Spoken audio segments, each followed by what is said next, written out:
42 years کی ہیں اور شوہر طلاق دے چکا ہے، اور اب وہ چاہتی ہیں کہ میں اس کے پاس سے نکلوں کیونکہ ساتھ رہنا گناہ ہے، لیکن ماں باپ اور سگے بھائی بہن یہ کہتے ہیں کہ چپ چاپ اس کے ساتھ رہو،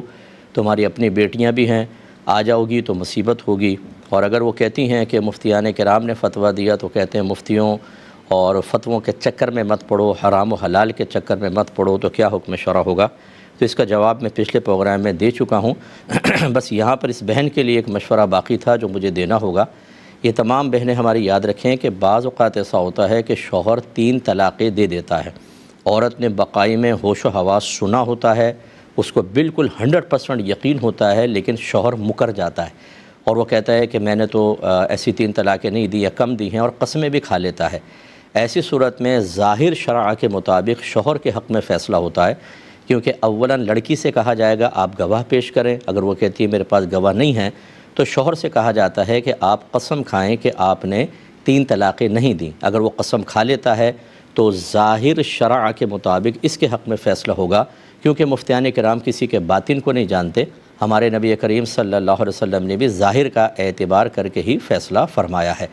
تو اب ایسی صورت میں اس عورت کو حکم ہوگا آپ ساتھ رہ سکتی ہیں، کیونکہ ظاہر شرع اس کے ساتھ ہے۔ لیکن جب لڑکی یہ سمجھتی ہے کہ اس نے 3 طلاقیں دیں اور جھوٹ بول رہا ہے یا واقعی بھول گیا، فرض کر لو بھول گیا ہے لیکن مجھے اچھی طریقے سے یاد ہے، تو علماء نے فرمایا کہ پھر وہ عورت جس طرح ہو سکے اس شخص سے اپنے آپ کو بچائے۔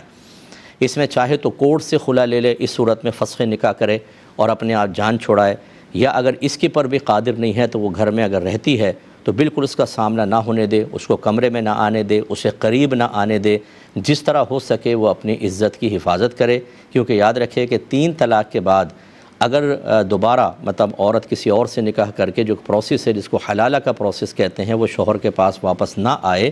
تو شوہر اس کے لیے مثل اجنبی کے ہو جاتا ہے، جیسے پڑوس کا کوئی آدمی آ کے گھر میں رہنے لگا، اور یقینی سی بات ہے کہ عورت کو اس سے اپنے آپ کو بچانا ہوگا۔ ہماری دعا ہے کہ ہماری بہن کو اللہ تعالیٰ کوئی ایسی موقع دے دے، ایسی کوئی جاب وغیرہ دے دے کہ آپ اپنا کرایہ کا گھر لے کر وہاں بچوں کے ساتھ شفٹ ہو جائیں، اس شخص کو چھوڑ دیں یا بچے ادھر حوالے کریں، فی الحال کرایہ کے گھر میں چلی جائیں اور پھر سروائیو کر کے کوشش کریں کہ آپ آگے بڑھیں۔ لیکن بہرحال ابھی آپ کا اس کے ساتھ مجبوراً رہنا ہو سکتا ہے اللہ تعالیٰ آپ پہ درگزر فرمائے، آپ سے درگزر فرمائے، لیکن اسے قریب نہیں آنے دیجیے گا، جس طرح ہو سکے اس سے دور رہیں۔